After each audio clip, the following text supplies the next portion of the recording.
Des prières formulées en mémoire des aïeux, alors que certains se souviennent de leurs proches comme si c'était hier. La journée du 1er novembre est plus que jamais marquée par un exercice connu de tous. Désherbage, nettoyage des pierres tombales pour apporter de la brillance.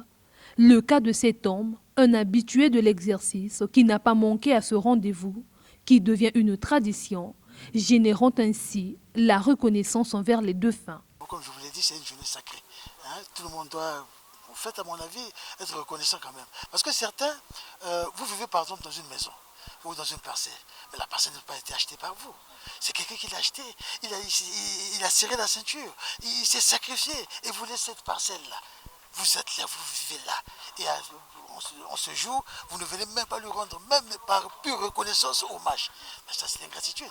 Donc il ne faut pas être ingrat. Voilà pourquoi nous venons ici. Comme ce Congolais, Anastasie Okembi fait de même pour honorer la mémoire de son père. Je suis venue nettoyer la tombe de mon père à l'occasion du 1er novembre. Il s'est occupé de moi, donc je ne peux pas appeler les nettoyeurs pour nettoyer la tombe de mon père. C'est à moi de faire, parce que les morts ne sont pas morts. C'est la chair qui meurt, mais l'esprit est là, bien disposé. Le rituel est aussi respecté par le gouvernement. Commise au nom de celui-ci, la ministre de l'économie forestière Rosalie Matondo a fait un déplacement ce jour au cimetière du centre-ville où elle a déposé une gerbe de fleurs au nom de l'exécutif congolais. En passant, Rosalie Matondo rappelle le respect qui devrait régner entre vivants et morts, tout en donnant la position du gouvernement congolais par rapport à la décision des municipalités sur les cimetières du centre-ville.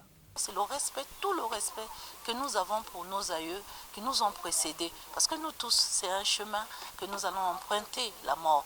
Donc si nous ne respectons pas ceux qui sont partis avant nous, nous devons savoir que nous aussi, nos tombes seront profanées. La municipalité est un démembrement du gouvernement. Donc la municipalité ne peut pas prendre des décisions sans s'en référer aux décisions du gouvernement. Si le site est saturé actuellement, le site a une superficie bien déterminée et que cette superficie est remplie aujourd'hui, on ne peut pas faire autrement que de chercher un autre site. Le 1er novembre, c'est aussi toute autre réalité sur le terrain où l'occasion peut faire le larron. Sur cette allée, hors cimetière, c'est tout un commerce qui s'est installé. Un marché de fortune où l'on retrouve presque tout. Des bouquets de fleurs naturelles et synthétiques vendus à des prix variant entre 2000 et plus, des bougies et autres accessoires pour l'occasion. À cela s'ajoutent des restaurants avec une ambiance particulière. Un autre phénomène, des individus reconvertis pour la circonstance en laveurs de tombes. Ceux, moyennant des prix exébérants, oubliant toute tristesse.